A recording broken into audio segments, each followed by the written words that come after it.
एक जंगल में एक हाथी रहता था। वह बड़ा दयालु था। मुसीबत के समय वह सदा सबकी सहायता किया करता था। उसके इस स्वभाव के कारण जंगल के सभी जानवर उससे बहुत प्रेम करते थे। एक दिन हाथी को प्यास लगी और वह पानी पीने नदी पर गया।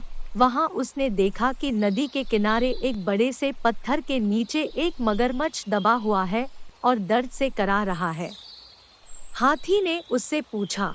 मगरमच्छ भाई, ये क्या हो गया? तुम इस पत्थर के नीचे कैसे दब गए? मगरमच्छ ने कराहते हुए उत्तर दिया। क्या बताऊं हाथी दादा, मैं खाना खाकर नदी किनारे आराम कर रहा था।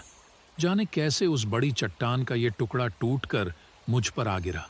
बहुत दर्द हो रहा है, मेरी मदद करो, इस पत्थर को हटा दो। मैं जिंदगी भर तुम्हारा एहसानमंद रहूंगा। हाथी को उस पर दया आ गई, लेकिन उसे डर भी था कि कहीं मगरमच्छ उस पर हमला न कर दे, इसलिए उसने पूछा। देखो मगरमच्छ भाई, मैं तुम्हारी मदद तो कर दूं, लेकिन वादा करो कि तुम मुझ पर हमला नहीं करोगे। मगरमच्छ बोला। मैं वादा करता हूँ। हाथी मगरमच्छ के पास गया और उसकी पीठ से भारी पत्थर हटा दिया, लेकिन पत्थर के हटते ही धूर्त मगरमच्छ ने हाथी का पैर अपने जबड़े में दबा लिया। हाथी करा उठा और बोला। ये क्या मगरमच्छ भाई, ये तो धोखा है। तुमने तो वादा किया था। लेकिन मगरमच्छ ने हाथी का पैर नहीं छोड़ा। हाथी दर्द से चीखने लगा। कुछ ही दूर पर एक पेड़ के नीचे एक भालू आराम कर रहा था। उसने हाथी की चीख सुनी तो नदी किनारे आया। हाथी को उस हालत में देख उसने पूछा। ये क्या हुआ हाथी भाई? इस धूर्त मगरमच्छ की मैंने सहायता की और इसने मुझ पर ही हमला कर दिया। मुझे बचाओ। हाथी ने कराहते हुए मगरमच्छ के पत्थर के नीचे दबे होने की सारी कहानी सुना दी। क्या कहा?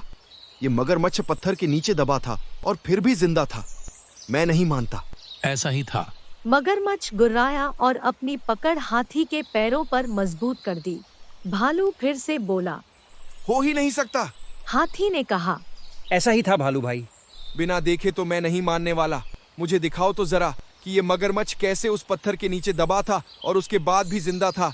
हाथी भाई, जरा इस मगरमच्छ की पीठ पर वो पत्थर तो रख देना, फिर उसे हटाकर दिखाना। मगरमच्छ भी तैयार हो गया।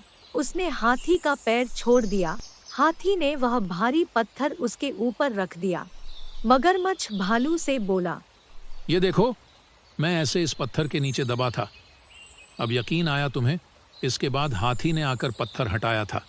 चलो हाथी, अब पत्थर हटा दो। नहीं हाथी भाई, ये मगरमच्छ मदद के काबिल नहीं है। इसे ऐसे ही पड़े रहने दो। आओ हम चले। इसके बाद हाथी और भालू वहां से चले गए। मगरमच्छ वहीं पत्थर के नीचे दबा रहा। उसकी धूर्तता का फल उसे मिल चुका था। इस कहानी को देखने के लिए धन्यवाद। कृपया हमारे चैनल को सब्सक्राइब करें।